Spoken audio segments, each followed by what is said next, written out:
San Diego Naval Base, May 1943. The USS Johnston sat pier-side fresh from Bath Iron Works in Maine.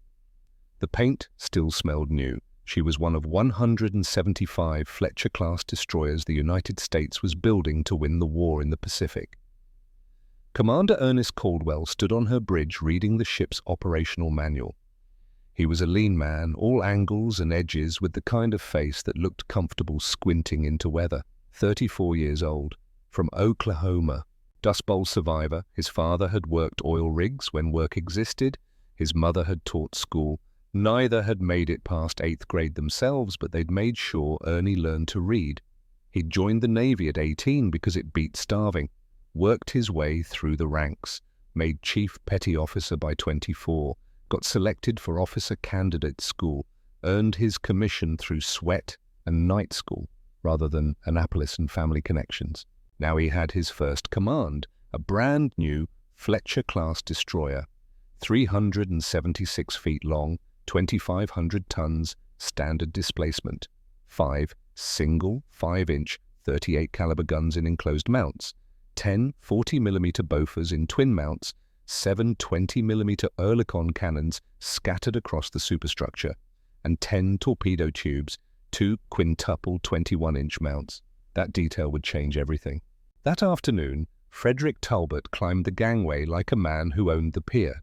He was shorter than Caldwell, built like a barrel, with thick forearms and hands that looked more suited to a wrench than a sword.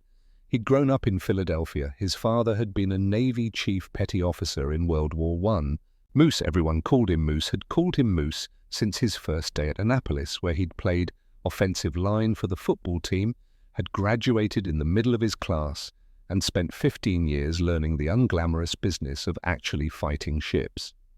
They met in Johnston's wardroom. Caldwell poured coffee from the pot that would become a permanent fixture in that space. Moose sat down without preamble. "You know why we lost every night surface action in 1942?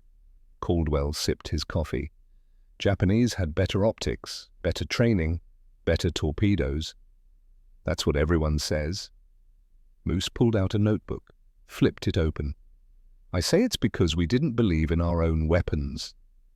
He slid the notebook across the table. It was filled with hand-drawn diagrams, torpedo tracks, fire control solutions, statistics. Fletcher-Class carries 10 torpedoes. Previous generation Benson and Gleaves classes carried 5. We doubled the battery. You know how many torpedoes the average destroyer captain fires per engagement? Caldwell studied the notebook. 3, maybe 4. 3.2 averaged across 57 engagements from Guadalcanal to now. Moose tapped the page. "We have twice the weapons and we fire the same number. You know why. Captains don't want to waste ammunition. Captains don't trust the reload." Moose leaned back. "The Japanese Type 93 Long Lance torpedo is better than our Mark 15 on paper. Range 40,000 yards versus our 15,000. Half-ton warhead versus our 825 pounds. Oxygen fuel that leaves almost no wake versus our steam system that draws a visible line right back to our ship." He paused. "But here's what the intelligence reports don't tell you. The Long Lance is a maintenance nightmare. Oxygen system has to be purged perfectly or it explodes during handling. Fuel mixture has to be exact. Storage temperature affects performance. And most important, Japanese destroyers cannot reload at sea. The process requires shore facilities and trained technicians. When a Japanese captain fires his torpedoes, he's done with torpedo combat for that engagement." Moose pulled out another sheet, more statistics. "Our Mark 15 simple, alcohol and compressed air, reliable, and critically a well-trained crew can reload them in 20 minutes per tube. Under combat conditions, at sea." Caldwell was beginning to understand. "So if we believe we can reload, we fire more." Moose smiled. It was the smile of a man who'd done the math and liked the answer. "If we fire more, we hit more, even with a less capable weapon. Volume of fire compensates for individual weapon performance. The admirals buy this." The smile disappeared. "I'm here because I've been told to stop wasting ammunition on training exercises. I've been told one carefully aimed shot is worth more than 10 wild ones. I've been told that Japanese superior night optics and seamanship will always give them the advantage in surface combat. What do you think? I think that's defeatist horseshit. Moose's voice was flat. Matter of fact, I think radar gives us the advantage they had with optics. I think our fire control computers let us calculate solutions faster than any human plotting team. And I think if we train our crews to reload fast and captains to trust that capability, we turn the Fletcher-Class into something the Japanese can't match. He looked at Caldwell. Squadron 23 has 4 Fletchers: Johnston, Howell, Heermann, Charles Osborne. I've been assigned to train them. Officially, I'm teaching standard procedures. Unofficially, I need captains willing to try something different. Caldwell closed the notebook, pushed it back across the table. What do you need? 6 months. Permission to drill your crew on reload procedures until they can do it in their sleep. Permission to expend more torpedoes in training than regulations technically allow. And permission to ignore orders if admirals tell you to stop. That last one could end my career. Yes. Moose didn't blink. But here's the thing, Commander. We're losing the night surface fight. Badly. Java Sea, Savo Island, Tassafaronga. We're losing ships and men because we're fighting the last war instead of this one. Either we adapt, or we keep dying. Your choice. Caldwell thought about the men coming aboard Johnston over the next week. Farm boys from Iowa who'd never seen an ocean before boot camp. Factory workers from Detroit who'd been building cars 18 months ago. College kids from New England who'd enlisted after Pearl Harbor with heads full of adventure stories and hearts full of rage. They deserved a captain who believed in winning. 6 months, Caldwell said. But if the admirals remove me, you're coming with me. Moose extended his hand. Deal. They shook on it. Neither man knew they'd just started something that would change naval warfare. Neither knew that 18 months later, one of them would die, proving the other right. Neither knew that the notebook between them on that wardroom table contained the doctrine that would save thousands of American lives. All they knew was that someone had to try something different. The war wouldn't wait. The first time Ensign Bobby Whitman climbed aboard USS Johnston, he was 22 years old and terrified he'd somehow ended up on the wrong ship. The destroyer looked too new, too clean, too perfect. Whitman had graduated from Annapolis 3 weeks earlier, bottom third of his class in academics, middle of the pack in seamanship. He'd requested assignment to a battleship where he could disappear into a crew of 2,000 and learn his trade without too much responsibility. Instead, he'd been sent to a Fletcher-Class destroyer with a crew of 300 where every officer mattered and mistakes got people killed. Commander Caldwell met him at the top of the gangway, didn't smile, didn't offer false comfort. You know anything about torpedo fire control, Ensign? Sir, we covered the basics at the academy, but... Good. You don't have bad habits to unlearn. Caldwell turned and started walking. Whitman followed, trying to memorize the ship's layout while keeping pace. You're going to be working in the Combat Information Center. The CIC, you're going to learn how to read a radar scope, how to plot target solutions, and how to feed data to the torpedo director. You'll start tomorrow. Tonight, you'll bunk with the other junior officers and try not to embarrass yourself at dinner. They stopped at a hatch. Caldwell opened it. Inside, Whitman could see glowing radar displays plotting tables, banks of equipment he didn't recognize. Sir, can I ask a question? You just did. Why torpedoes? I thought destroyers mainly did anti-submarine work and escort duty these days. Caldwell looked at him, really looked at him. It was the kind of look that saw past the pressed uniform and academy training to the scared kid underneath. Because someone needs to believe we can fight surface actions and win. That's going to be us. Any problem with that? Whitman thought about lying, about saying he was ready for whatever came. But something in Caldwell's face suggested the commander would know. Sir, I'm not sure I'm ready for... Good. Caldwell almost smiled. Neither was I when I got my first combat assignment. Difference is I'm going to train you until you are ready. Now get your gear stowed and report to the wardroom at 1800 hours. We eat together.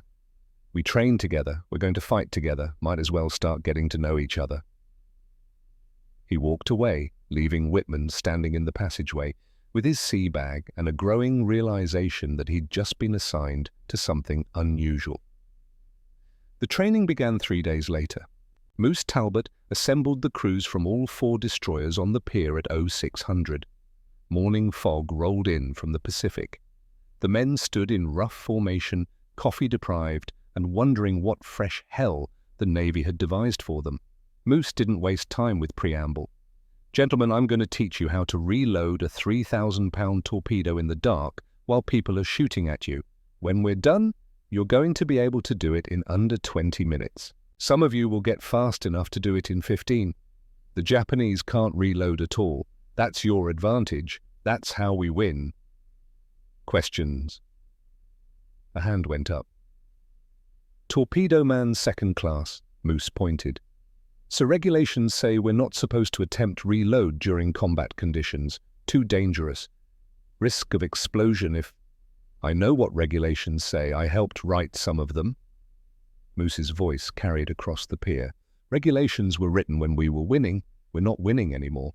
So we're going to break regulations until we figure out how to win again. Anyone have a problem with that request transfer now? No judgment. But if you stay, you commit to doing this right." Nobody moved. "Outstanding. Report to your ships. We start with dry runs. No live weapons, just the crew and the handling equipment. I want to see your first attempt. Don't worry about speed. Worry about not killing yourselves. Go." The crews dispersed. Aboard, Johnston Caldwell gathered his torpedo gang, 8 men, responsible for maintaining loading and firing the 10 tubes. In combat, they'd have to work in split-second coordination with fire control, with the bridge, with the engineering spaces. Any breakdown in communication could mean missed shots, or worse. The torpedo gang chief was a first-class petty officer named McCaffrey, built like a dock worker because he'd been a dock worker in Baltimore before the war. He'd been handling ordnance for 18 years.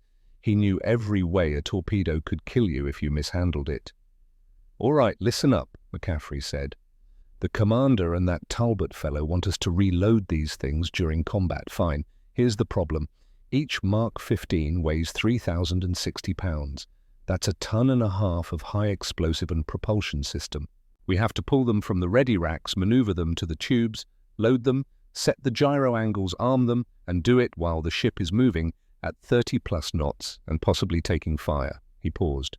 "The record time for a reload under ideal conditions, dead calm, sea pier side, no pressure, is 42 minutes.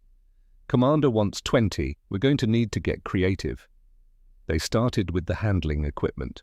The Fletcher-Class had improved torpedo storage racks and handling gear compared to older destroyers, but it was still brutally physical work. The torpedoes had to be moved on rails lifted by block and tackle, guided into the tubes with millimeter precision.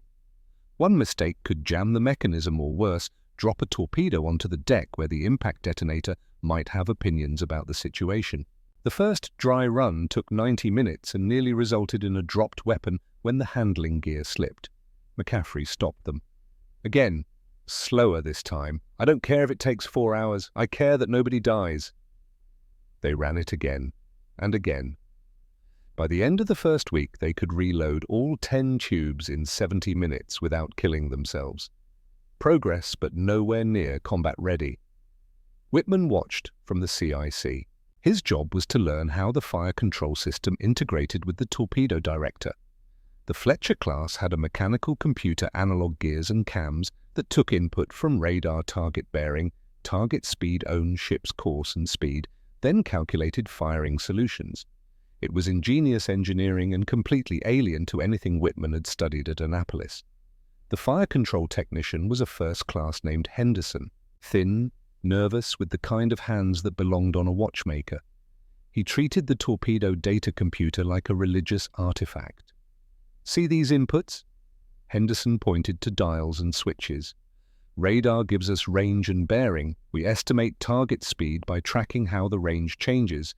We input our own course and speed. The computer calculates the gyro angle. That's the direction the torpedo needs to run after it launches. We set the depth and speed on the torpedo itself before loading. When everything is set, we get a firing solution." Whitman studied the display. "How accurate is it?" "In ideal conditions, very. Target running straight course, steady speed, calm, see accurate radar data. We can hit from 10,000 yards. Henderson's expression soured. Combat conditions, target maneuvering our ship, maneuvering radar, getting interfered with by weather or jamming. We're doing good to hit 1 in 3 shots. That's why Commander wants us firing more torpedoes. That's why. Henderson reset the computer. Run it again. Target bearing 350, range 12,000 yards, speed 20 knots, crossing left to right. You have 30 seconds to get me a solution. Whitman started inputting data. His fingers fumbled on the dials. The solution came out wrong. The gyro angle would have sent the torpedo 90 degrees off target. Again, Henderson said, no mercy in his voice. In combat, you just killed us because the target wasn't distracted, dodging our fish, and put a salvo into our engineering spaces. Again. They drilled for 8 hours that first day, then 10 the next day, then 12. Caldwell insisted all his officers learn every station. If Henderson took a hit, someone needed to operate that computer. If McCaffrey went down, someone needed to direct the torpedo gang. Cross-training was the only way to build redundancy. By the end of the first month, Johnston's crew could reload 6 tubes in 45 minutes. Better, but still too slow. Men were getting frustrated. The work was exhausting. They couldn't see the point. That's when Moose changed tactics. He assembled all 4 crews again, this time on Johnston's fantail. I'm going to tell you about Tassafaronga, he said. November 30th, 1942, 8 Japanese destroyers running supplies to Guadalcanal. We intercepted with 5 cruisers and 4 destroyers. We had more ships, heavier guns, radar. We should have won easily. He let that sink in. The Japanese destroyers fired 44 long-lance torpedoes in the first 15 minutes. By the end of the engagement, they'd sunk 1 cruiser, heavily damaged 3 others, and retreated with minimal damage to themselves. Our destroyers fired 16 torpedoes total. We got 3 hits, the Japanese got 14 hits. Moose's voice dropped. We lost because they believed in their weapons enough to use them. They trained for torpedo combat, made it their primary mission. We treated torpedoes as secondary to gunfire. That mindset killed hundreds of American sailors. He pointed to Johnston's torpedo tubes. You men are learning to reload because next time we're going to be the ones putting 44 fish in the water. We're going to be the ones making the enemy maneuver break formation, lose concentration of fire. And we're going to be the ones sailing away while they count their dead. The crews stood silent. Now get back to work. The drilling intensified.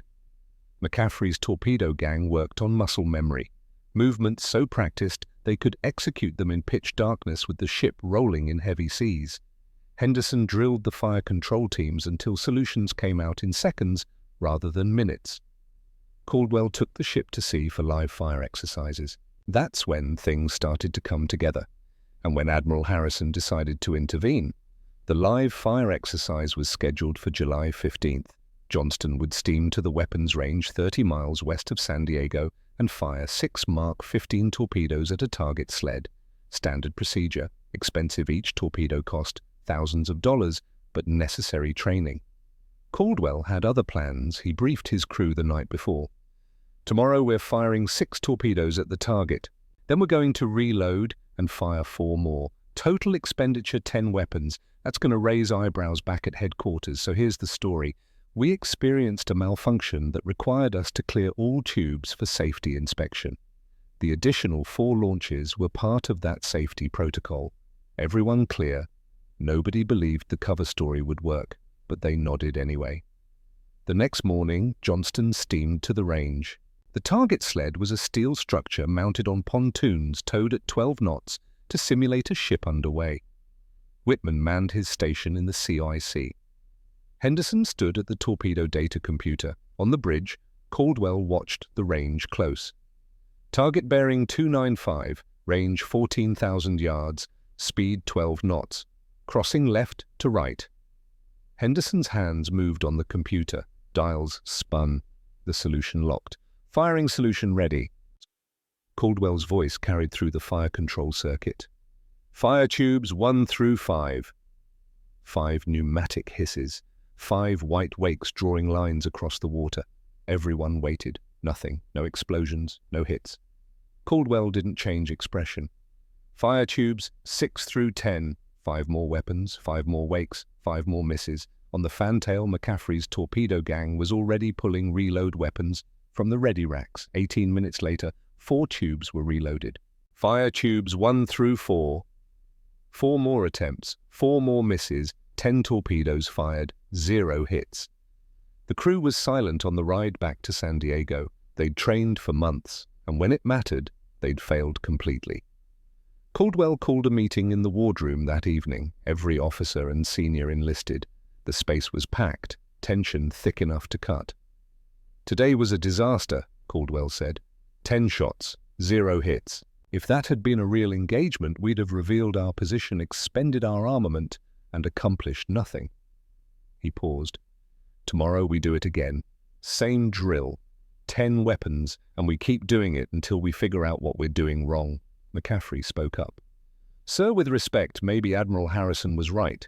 Maybe we're wasting ammunition on a tactic that doesn't work." "The tactic works." It was Moose Talbot standing in the back. "The Japanese proved it works at Tassafaronga. The tactic is sound.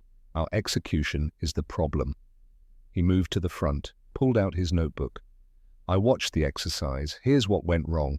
The radar data was good, the computer solutions were correct, but the target was doing exactly what we expected, running straight at constant speed. So why did we miss?" Nobody answered. "Because the torpedoes were set for the wrong depth. The target sled has a draft of about 4 feet. Our torpedoes were running at 10 feet. They passed right under the target." Henderson looked sick. "Sir, I set the depth based on standard merchant ship settings. I didn't think—" "That's my fault," Moose interrupted. "I should have briefed you on the target characteristics. But here's the lesson. In combat, you won't always know the target's exact parameters. Draft, beam, speed. You'll have to estimate, and you need to build in margin for error. That means some shots high, some shots low, some shots at different gyro angles to compensate for target maneuver." He drew on a chalkboard. "If you fire 2 torpedoes at the same solution and the target zigs, both miss. If you fire 2 torpedoes with a 5-degree spread between them, you double your chance of hitting even if the target maneuvers. Fire 10 torpedoes with proper spread and you create a pattern that's very hard to dodge." Caldwell was nodding. "So we don't just reload to get more shots. We reload to get better patterns." "Exactly," Moose underlined the word. "The Japanese fire all their torpedoes in one massive salvo because they can't reload. It's devastating when it works, but if the target maneuvers at the wrong time, they've wasted everything. We can fire, observe results, adjust, and fire again. That's the advantage." McCaffrey leaned forward. "When do we try again?" Caldwell checked his watch. "Range opens at 0800 tomorrow. We'll be there." They fired again the next day, and the day after that. By the 4th iteration, they were getting hits. Not every shot, but enough to prove the concept worked. And that's when Admiral Harrison showed up. He arrived unannounced, climbed aboard Johnston, and requested Commander Caldwell's presence in the wardroom. Moose was there too, sitting quietly while the Admiral reviewed the ammunition expenditure reports. 26 torpedoes in 4 days, Commander. 26. At current prices, that's roughly $150,000 of ordnance for training exercises." Caldwell said nothing. "The Bureau of Ordnance is asking questions. They want to know why Squadron 23 is burning through ammunition at 3 times the rate of any other destroyer unit. I want to know what you're going to tell them." "I'm going to tell them we're learning how to win." Well, Harrison's expression didn't change. "By wasting weapons, by learning to use them correctly." Caldwell opened his own notebook. "First exercise, 10 torpedoes, 0 hits. Second exercise, 10 torpedoes, 2 hits. Third exercise, 6 torpedoes, 3 hits. We're improving because we're training under realistic conditions. We're learning from mistakes. And we're developing doctrine that will save lives when it matters. Or you're developing a reckless habit of expending ammunition without thought to logistics or cost." Harrison stood. "Commander, I'm putting you on notice. One more training exercise with excessive ammunition expenditure, and I'm removing you from command. We need captains who understand conservation of resources, not cowboys who think the supply chain is infinite." He walked to the door, paused. "You have talent, Caldwell. Don't waste it on theories." He left. The wardroom was silent. Then Moose spoke. I'll take responsibility. I'm the one who authorized the training protocol. No, Caldwell's voice was flat. This is my ship, my decision. Harrison removes me, you keep training the other 3 captains. The doctrine matters more than any one of us. Ernie, I mean it. Caldwell looked at him. If this works, when this works, it has to be bigger than me or you. It has to be something the whole fleet can use. Promise me if I go down, you keep pushing. Moose was quiet for a long moment, then nodded. I promise. Neither man knew they'd just made a pact that would echo through the next 18 months. Neither knew that one of them would keep that promise at a cost measured in blood and steel. All they knew was that someone had to believe. The war wouldn't wait for certainty. The news reached San Diego on November the 3rd, 1943. Radio traffic from the South Pacific. Fragmentary at first, then more detailed. A night surface engagement off Bougainville, Empress Augusta Bay. American destroyers versus a Japanese cruiser force. Commander Caldwell was in Johnston's wardroom when the first reports came through. The communications officer knocked and entered without waiting. Sir, you need to hear this. They gathered around the radio. The voice was scratchy, distorted by atmospheric conditions and distance, but the words were clear enough. Destroyer Squadron 23 had engaged Vice Admiral Omori's force, 4 heavy cruisers, 2 light cruisers, 6 destroyers. The Japanese had superior firepower and the advantage of experience. They'd lost anyway. The details emerged over the next 6 hours. USS Charles Osborne, Moose Talbot's flagship, had led 3 other Fletchers in a torpedo attack that caught the Japanese unprepared. Not because of surprise, the Japanese had known the Americans were there. Radar had eliminated surprise from night combat. They'd been unprepared for the volume of fire.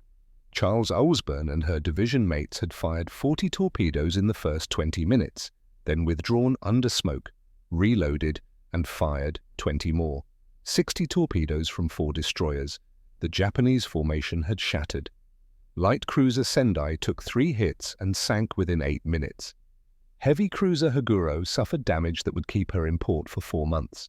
Destroyer Samidare broke in half and went down with most of her crew. American losses, 1 destroyer damaged. No ships sunk, casualties measured in dozens instead of hundreds. Caldwell listened with something approaching awe. Moose had done it, had actually done it. Taken the doctrine they'd developed and proven it worked against a superior force. Whitman was standing next to him. The young ensign had been aboard Johnston for 6 months now, had progressed from nervous academy graduate to competent fire control officer. He'd absorbed the training, believed in the multi-salvo doctrine even when admirals said it was wasteful. Now he was vindicated.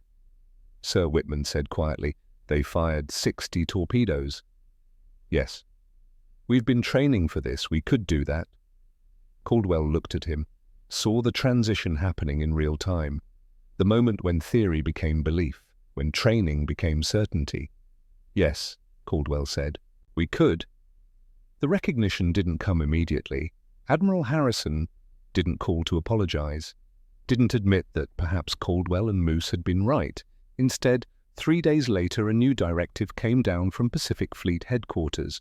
All Fletcher-Class destroyers were to implement enhanced torpedo reload training, procedures to be developed by Destroyer Squadron 23 and distributed fleet-wide. It was the bureaucracy's way of saying they'd been wrong without actually saying it. Moose returned to San Diego 2 weeks later. His ship needed minor repairs and the crew needed rest. He climbed aboard Johnston, looking older than when he'd left. Combat-aged men in ways peacetime never could. Caldwell met him at the gangway, didn't salute, just extended his hand. You did it. Moose gripped his hand, held it for a moment longer than protocol required. We did it. You trained your crew. I just gave the order to fire. They went to the wardroom. Coffee was already brewing. Caldwell poured 2 cups. They sat in silence for a while, just 2 men who'd believed in something when everyone said they were wrong and had been proven right at the cost of other men's lives. Finally, Moose spoke. It wasn't clean. Nothing ever is. We fired 40 torpedoes in the first salvo. got maybe 6 hits, 15% hit rate. Better than average, but not great. The reload took 19 minutes. Second salvo was smaller because we only reloaded half the tubes. Got 3 hits from 20 weapons. He sipped coffee. But here's what mattered. The Japanese formation fell apart. When they saw that many torpedoes in the water, their destroyers scattered. Broke concentration of fire. Their cruisers had to maneuver independently. We didn't win because we hit with every shot. We won because we put so many weapons in the water they couldn't maintain formation. Caldwell understood. Volume of fire creates chaos. Exactly, and chaos favors the side with better coordination. We had radar, we had radio communications. We could coordinate our ships while theirs were scattering. The torpedoes weren't just weapons, they were formation breakers. Moose pulled out his notebook. Here's what really matters. We changed the calculus. Before Empress, Augusta Japanese doctrine assumed they owned night combat. Now they have to account for the possibility that we can put 60 torpedoes in the water. That changes how they fight, makes them cautious. Caution in combat gets you killed.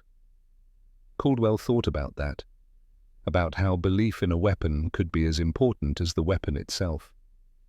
"When do you think they'll send us out?" he asked. "Soon." Moose closed the notebook. "The Philippines campaign is coming. That means big fleet actions, carrier battles, amphibious assaults, and surface engagements where every destroyer matters. Your crew, ready." Caldwell thought about his men. McCaffrey and his torpedo gang could reload 6 tubes in 18 minutes now. Henderson could generate fire control solutions in under 30 seconds. The gun crews could maintain 20 rounds per minute. The damage control teams could seal a hull breach in 90 seconds. They drilled until the procedures were muscle memory. "We're ready," Caldwell said. Neither man knew how soon that readiness would be tested. Neither knew that the battle they'd trained for was 11 months away and would involve odds so impossible that belief would be the only thing standing between them and annihilation. But they believed they were ready. Sometimes that has to be enough. The months between November 1943 and July 1944 blurred together in a succession of patrols, training exercises, and brief combat actions. Johnston steamed convoy escort routes, screened carrier task forces, bombarded shore installations on bypassed Japanese-held islands. Caldwell pushed his crew hard, harder than regulations required, but he'd seen what Moose accomplished with training, and he wanted Johnston to be better. The ship earned a reputation. Other destroyer captains started calling Caldwell's methods excessive, obsessive. The Bureau of Personnel received requests from crew members seeking transfer. Not many, maybe 5 or 6, but enough to generate paperwork.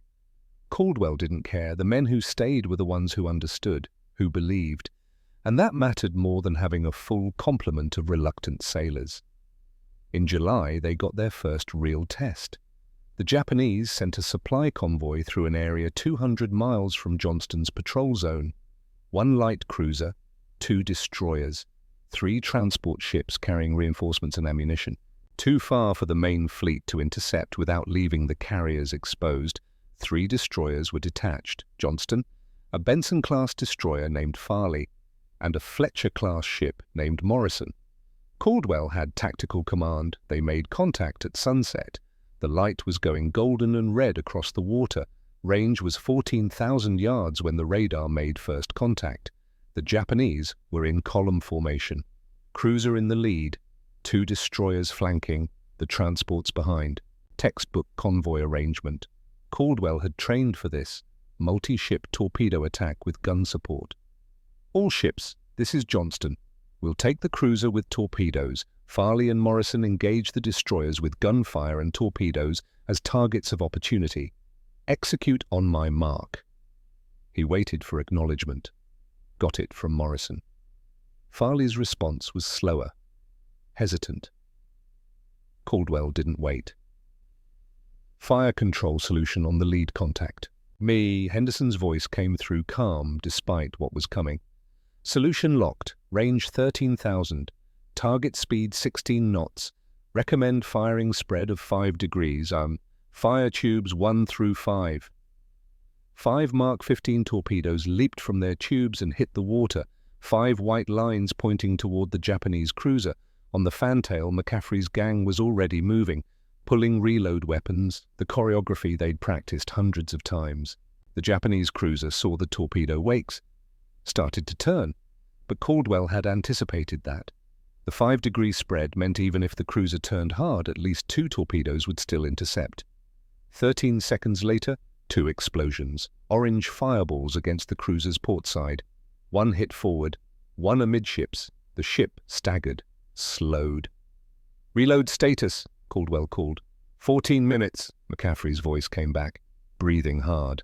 The Japanese destroyers were reacting now, turning toward Johnston. Their guns flashed. 5-inch shells splashes erupted around Johnston. "Close, too close. Come left to 270, Caldwell ordered. "All guns engage the right-hand destroyer. Fire when ready." Johnston's 5-inch mounts swung to the new bearing. The deck shuddered with each shot. The smell of cordite filled the air. Whitman was in the CIC tracking the engagement. The scope showed Morrison moving to engage the left Japanese destroyer. Farley was hanging back, not engaging, just making smoke. "Sir," Whitman called to the bridge, "Farley isn't firing." Caldwell bit off a curse. He couldn't deal with another ship's hesitation when people were shooting at him. "Ignore Farley. Focus on our targets." The gun duel continued. Johnston was hitting the Japanese destroyer, starting fires, destroying systems. Then the Japanese cruiser, damaged but not dead, fired its remaining torpedoes. 6 long lances from its port tubes, all aimed at Johnston. "Torpedoes in the water." The lookout's voice cracked with fear. "Bearing 290, range 4,000 yards. 6 torpedoes. Fast. Deadly." Caldwell made the calculation instantly. Better to turn toward them, thread the needle. Right full rudder, all ahead flank. Johnston heeled into the turn. The deck tilted. The ship accelerated, black smoke pouring from her stacks. The torpedoes were invisible in the dark water, just 6 streaks of death running at 48 knots. Caldwell watched the plot, estimated their tracks, calculated Johnston's turn rate, did the math in his head. "Steady on 110. Johnston straightened out, running parallel to where the torpedo tracks should be. The first torpedo passed 50 yards behind Johnston's fantail. The second passed 40 yards back. Third 30 yards. Fourth torpedo 25 yards. Fifth 20 yards. The sixth passed 15 yards astern, close enough that if Johnston had been 10 feet longer it would have hit. Whitman's voice from the CIC, "All torpedoes missed. We're clear." Caldwell let out a breath. "Reload status." 8 minutes, McCaffrey called back. 8 minutes, but Johnston's guns were still firing, and Morrison was doing good work on the other destroyer. The Japanese cruiser was slowing, listing, turning away, trying to disengage. The transports were scattering.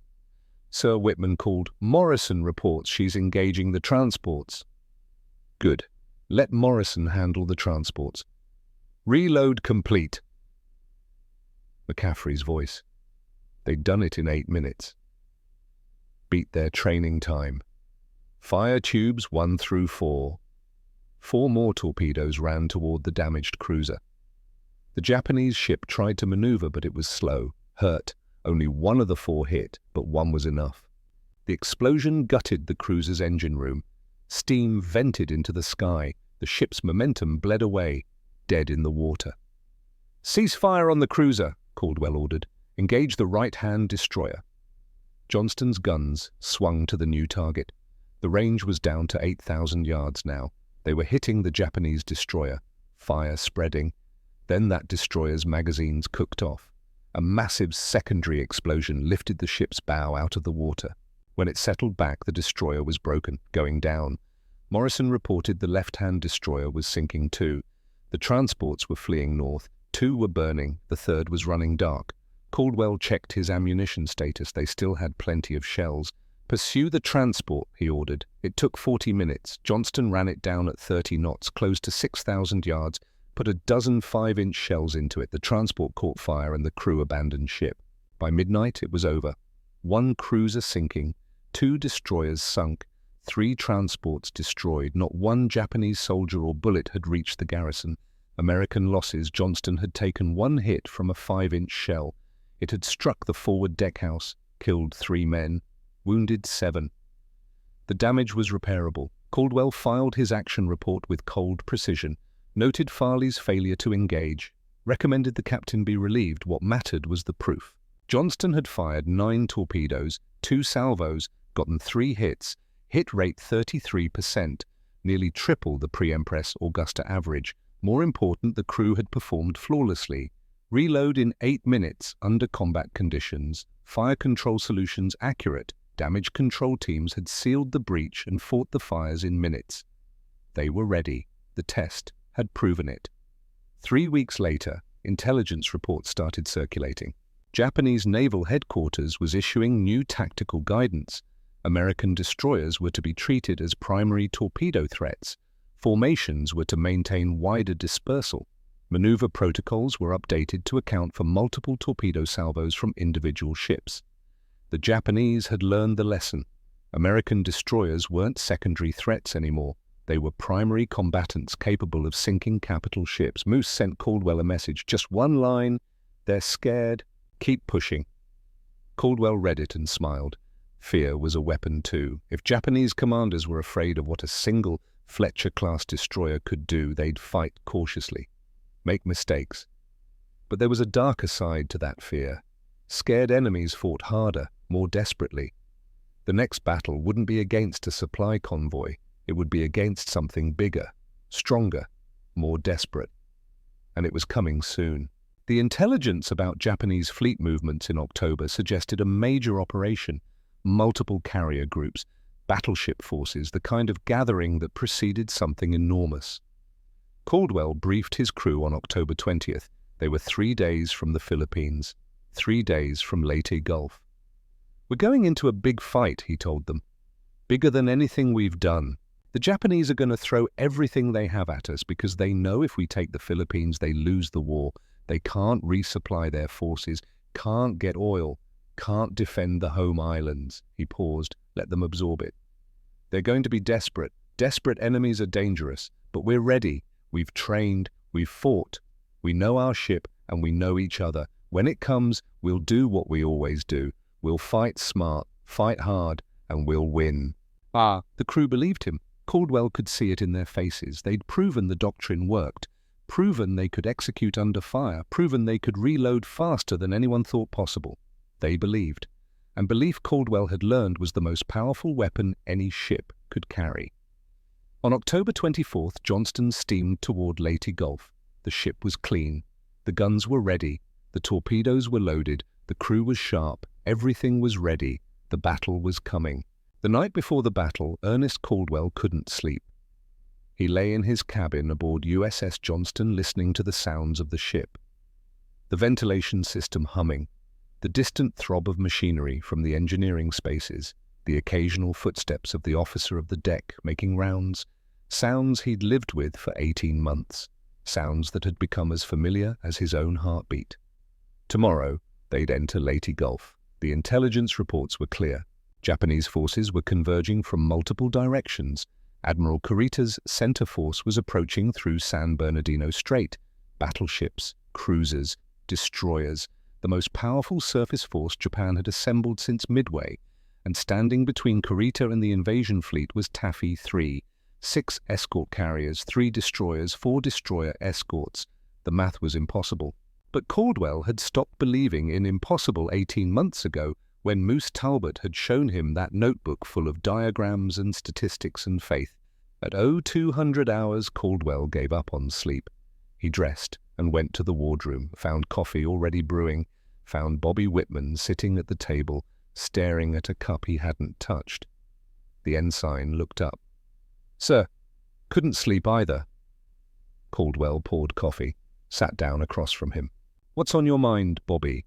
Whitman was quiet for a moment. Then, "I've been running the numbers. If Kurita comes through San Bernardino, and intelligence says he will, we're looking at 4 battleships, maybe 6 heavy cruisers, at least 10 destroyers against 6 baby flat-ops and 7 escorts. That's the situation. Sir, we can't win that fight. The carriers can't outrun battleships. They can't outgun them. If Kurita gets through, he'll massacre them. and we can't stop him. Not with 3 destroyers. Caldwell sipped his coffee. It was bitter. Someone had let it sit too long. You're right, we can't stop him. Whitman looked up, surprised by the admission. But we can slow him down, confuse him, make him think twice. Caldwell leaned forward. Every minute we keep Kurita's attention is a minute those carriers can launch planes, can get distance, can survive. That's the mission. Not to win, to buy time. By sacrificing ourselves, but by doing our job. Caldwell's voice was gentle but firm. Bobby, you signed up for this, so did I. So did every man on this ship. We knew what destroyers do. We screen the big ships. We take the hits meant for them. That's not sacrifice. That's the mission. Whitman was quiet again. Then, how do we buy time against 4 battleships? Caldwell smiled. It was tired, but genuine. Same way we always do. We make them scared of our torpedoes. We put so many fish in the water they have to dodge instead of shoot. We break their formation, create chaos, and we trust that chaos favors us more than them. 10 torpedoes against 4 battleships. 14 if we reload, more if Hoel and Heermann commit. Caldwell finished his coffee. The Japanese think they know how American destroyers fight. They think we're cautious, that we'll fire a few torpedoes and run. They're not ready for ships that believe in their weapons enough to charge straight at them. He stood. Get some sleep if you can. Tomorrow's going to be a long day. Whitman nodded, didn't move, just sat there with his cold coffee and his calculations of impossible odds. Caldwell left him there, went back to his cabin, sat at his desk and wrote a letter. He didn't know who he was writing to, but he wrote anyway, put words on paper about belief and duty, and the strange mathematics of war where doing your job could look like madness to anyone who wasn't there. He sealed the letter, put it in his desk drawer. Then he lay down and slept for 2 hours, deep, dreamless, the sleep of men who'd made peace with what was coming. At 0500, general quarters sounded. The crew moved to battle stations with practiced efficiency. No panic, no rushing, just men doing what they'd trained to do. Caldwell reached the bridge as the eastern sky began to lighten. The sea was calm, almost glassy. The kind of morning that made you forget there was a war on. The radio traffic was routine. Position reports from the other ships in Taffy 3, weather updates, navigation checks, everything normal. At 0645 that changed. Bridge radar contact, multiple targets, bearing 340, range 35,000 yards. Caldwell felt his stomach drop. 35,000 yards was 17.5 nautical miles. At the edge of radar range. Whatever was out there was big enough to show up clearly at that distance. Confirm contact. Confirmed, sir. Count. Multiple large contacts. Estimate 4 major units, smaller contacts around them. Formation is... Jesus, sir, it's a battle line. Kurita, had to be, coming through San Bernardino Strait, exactly where intelligence said he wouldn't. The American battleships that were supposed to be guarding that passage had been lured north. San Bernardino was open, and Kurita had come through. The radio exploded with traffic. Admiral Sprague's voice tight with controlled fear, ordering all ships to come to course 180. South, away from the contact. The carriers were to launch all available aircraft and run. The escorts were to make smoke and screen. Do not engage capital ships. Caldwell looked at the plot. The geometry was brutal. The Japanese formation was faster than the escort carriers.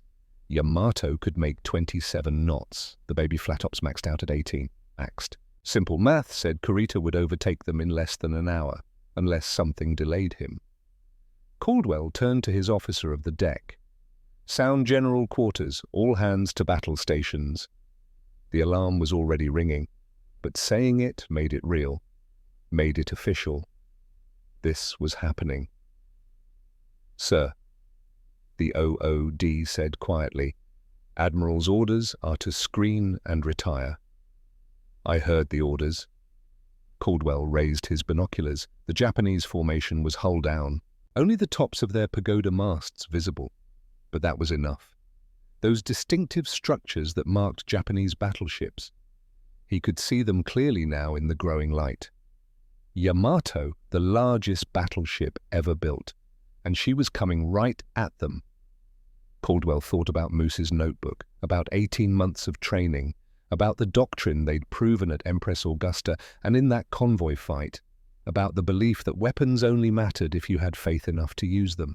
10 torpedoes sat ready in Johnston's tubes, 4 more in the ready racks, 14 total if they lived long enough to reload. Against Yamato, the math said it was suicide. The doctrine said it might work. Faith said it had to be tried. Caldwell made his decision. All ahead flank. Come right to. Course 330. The OOD stared at him. Sir, that's toward the contact. I know. Caldwell's voice was calm, unnaturally calm. The kind of calm that comes when you've accepted what's coming. We're going to attack.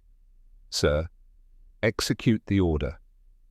The deck began to vibrate as the engineering spaces responded. Chief Machinist's mate Hernandez would be down there right now, watching his gauges climb. Pressure building, temperature rising. The boilers that could push Johnston to 34 knots were being asked for everything they had. Caldwell reached for the intercom, keyed the circuit that connected to every space in the ship. All hands, this is the captain. In the CIC, Whitman looked up from his radar scope. In the forward gun mount, the crew stopped their loading drill and listened. In the engineering spaces, men at their stations heard his voice over the roar of machinery. We have our orders. Retire south under smoke. Screen the carriers and do not engage. He paused. Let them hear it. Let them think for just a moment that they might survive this. We're not going to follow those orders. In the CIC, Whitman closed his eyes. In the engineering spaces, Hernandez checked his pressure gauges one more time. On the torpedo mounts, McCaffrey's gang looked at each other and nodded. They'd trained for this. They'd believed this day would come. Now it was here. Target is the lead battleship. Yamato, 72,000 tons, 18-inch guns, armor belt 16 inches thick. She's the biggest thing on the ocean, and she's headed straight for our carriers. Caldwell's voice carried through the steel corridors into every space where men were preparing to die. We're going to stop her, not by outgunning her, not by outrunning her, by making her afraid, by putting so many torpedoes in the water she has to dodge instead of shoot, by breaking her concentration long enough for those carriers to get away. He paused again. This is what we trained for. This is what we've believed in for 18 months. 10 torpedoes, reload capability, the faith to use them. That's our weapon, not the fish themselves, but the belief that we can put 14 of them into the water before they kill us.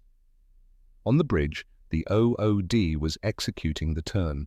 Johnston's bow was swinging north, toward the enemy, toward Yamato. We're going in, all the way in, and we're going to make them remember that American destroyers don't run from a fight. He released the intercom. The bridge was silent, except for the sound of the ship cutting through water at increasing speed. 20 knots, 25, 30. The vibration building until you could feel it in your bones. The range was closing, 35,000 yards. 30,000, the Japanese formation was becoming visible now. Not just masts, but hulls, the massive superstructures of battleships, the pagoda towers that made them unmistakable. At 25,000 yards, the Japanese opened fire. The first salvo fell 2,000 yards short, massive geysers of water erupting where 14-inch shells struck. The sound reached Johnston seconds later, a deep, rolling thunder that spoke of unimaginable energies being released. Caldwell didn't flinch. Steady as she goes. The second salvo was closer, 1,000 yards short. The shells were walking up toward Johnston, finding the range. The Japanese gunners were good. They'd have the solution soon. 20,000 yards. Sir Whitman's voice from the CIC, Hole and Herman are turning north. They're following us in. Caldwell felt something loosen in his chest. He wasn't alone. The other Fletcher captains had made the same calculation, the same decision. 3 destroyers against 4 battleships. The math was still impossible, but now it was shared impossibility. Acknowledge. Tell them to follow our torpedo pattern. We'll fire first. They fire after our fish are running. Saturate the target zone. 15,000 yards. They were at the maximum effective range for Mark 15 torpedoes at high-speed setting. Caldwell could fire now, should fire now, but he wanted to be sure, wanted to be close enough that the Japanese couldn't evade. The third Japanese salvo landed close enough to drench the bridge. Salt water sheeting down. A shell hit 50 yards to port. The geyser it threw up was as tall as Johnston's mast. They were bracketed.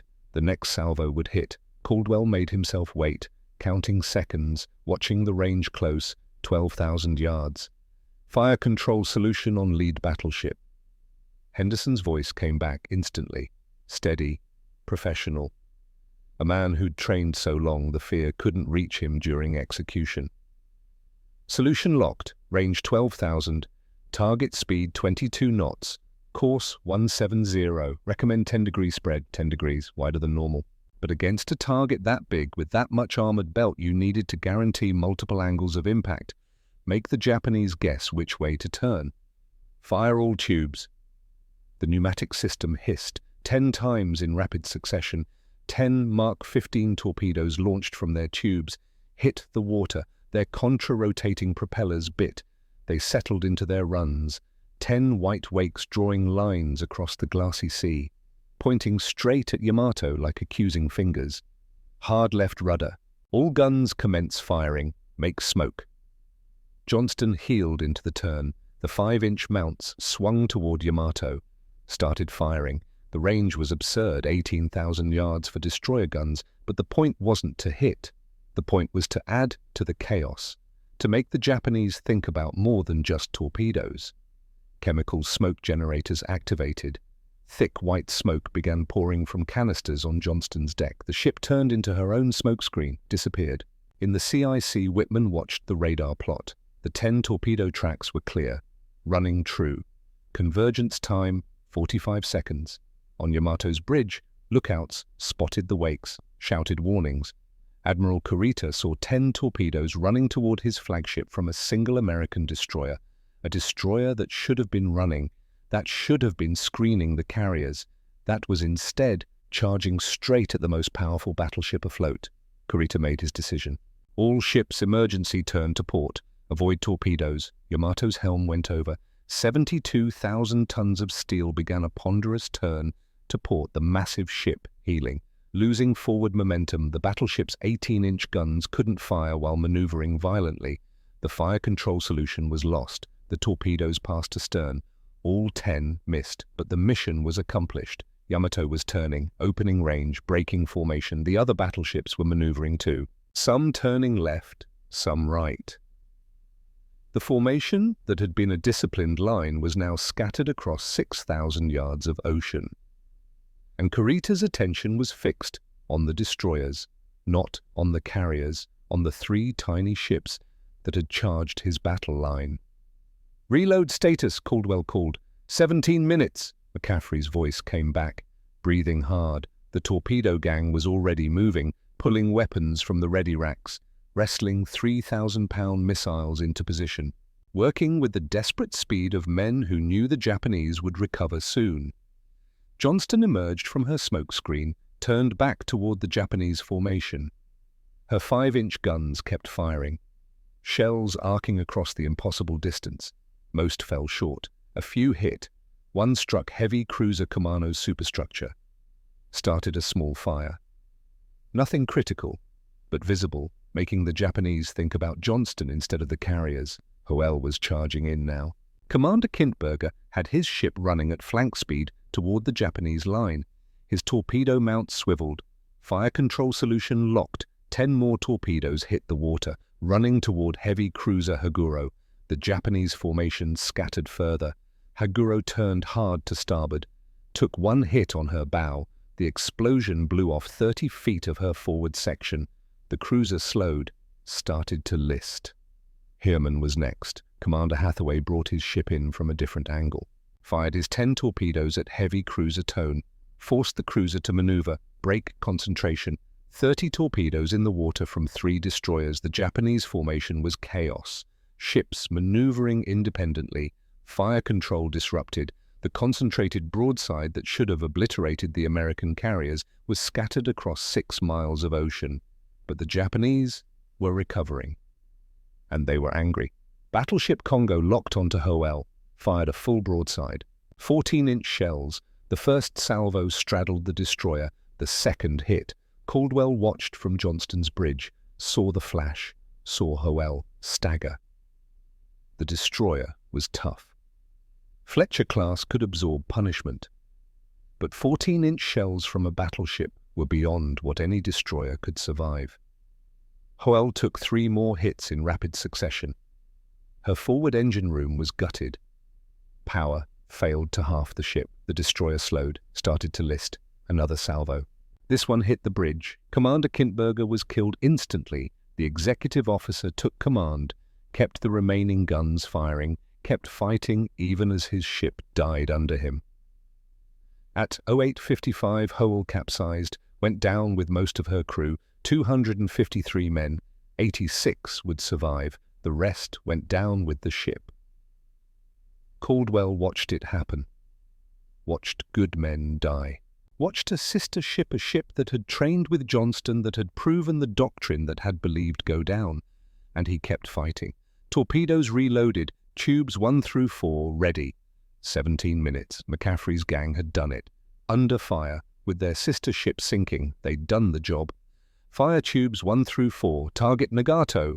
4 more Mark 15s running toward battleship Nagato, forcing the Japanese ship to turn, to maneuver, to think about survival instead of killing carriers. Caldwell had fired 14 torpedoes now, the most any destroyer in any navy had ever fired in a single engagement. The doctrine was proven, it worked. But the cost, an 8-inch shell hit Johnston's forward engine room. The explosion killed 23 men instantly, tore through steel plating, ruptured steam lines. The forward engineering spaces flooded with superheated steam that killed everyone who'd survived the initial blast. Johnston lost half her power, slowed from 34 knots to 17, became a target instead of a threat. More shells hit, 6-inch from a light cruiser, 5-inch from destroyers that closed in like wolves around wounded prey. Each hit killed men, destroyed systems, started fires. The bridge took a direct hit. The shell came through the starboard bulkhead, exploded inside. Caldwell felt something hit his right arm, looked down, saw blood, his blood. The arm hung useless. The officer of the deck was down, dead. The helmsman was wounded but still at his station, still holding course even though there was no course to hold anymore, just drift and burn and die. Whitman's voice from the CIC, "Sir, we've lost fire control. Radar's down. I'm switching to local control for the guns." "Do it," Caldwell said. His voice sounded distant. Shock, probably. Blood loss. Didn't matter. The job wasn't done. Johnston's remaining 3 guns kept firing. Local control meant each mount aimed and fired independently. Less coordinated, less effective, but still fighting. At 08:30, the third engine room took a hit. Power failed completely. Johnston drifted to a stop.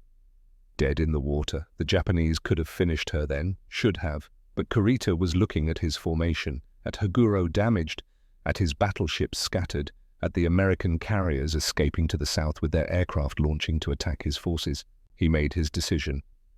All ships withdraw north. On Johnston's bridge, Caldwell heard the Japanese radio traffic through the damaged speakers. Didn't believe it at first. They were withdrawing. The most powerful surface force Japan had assembled was retreating from 3 destroyers and 6 escort carriers, because they'd been scared, because 30-plus torpedoes in the water had broken their formation, because 3 destroyers had believed in their weapons enough to charge 4 battleships. The doctrine had worked, at terrible cost, but it had worked. Sir Whitman appeared on the bridge. His uniform was torn, face blackened with smoke. "We need to abandon ship. The forward magazines are threatened. If they cook off—" "Give the order," Caldwell said. "All hands abandon ship. Orderly. Officers last." Whitman hesitated. "Sir, you need to get off too." "I will, after the crew." It was a lie. They both knew it. But Whitman nodded and left to supervise the evacuation.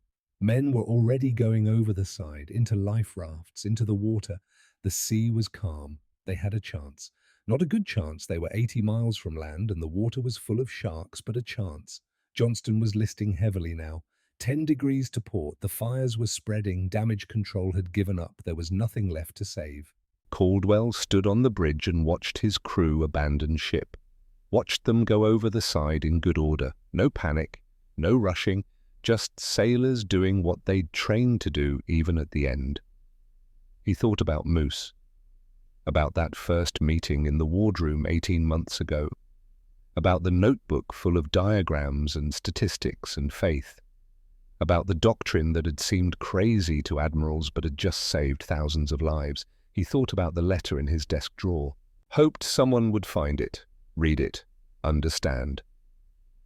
At 08:55, Johnston capsized. The ocean rushed in through ruptured hull plates. The ship rolled to port.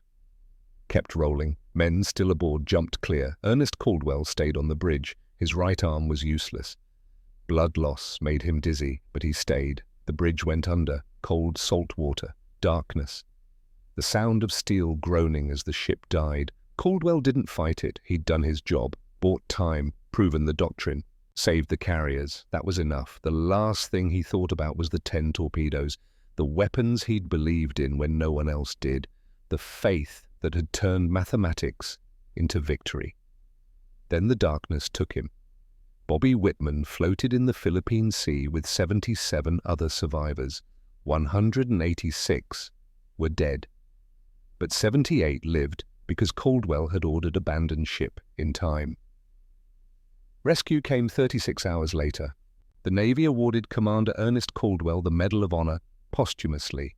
The citation spoke of extraordinary heroism, of charging a vastly superior force, of firing 14 torpedoes, more than any destroyer in history, of refusing to abandon ship until his crew was safe. Bobby Whitman spent 40 years making sure every naval officer knew the real story, not just the heroism, the 18 months of training, the doctrine developed against opposition, the faith that turned impossible mathematics into victory. In 2019, explorers found Johnston at 21,180 feet, the deepest shipwreck ever discovered. The ship's bell was recovered, placed in a museum in Oklahoma. The plaque beside it reads, Ernest Caldwell, Medal of Honor, proved that weapons are only as good as the faith to use them. 10 torpedoes didn't stop Yamato because they were the best weapons. They stopped Yamato because one man believed in them enough to charge. That faith saved thousands, and that's the doctrine we carry forward.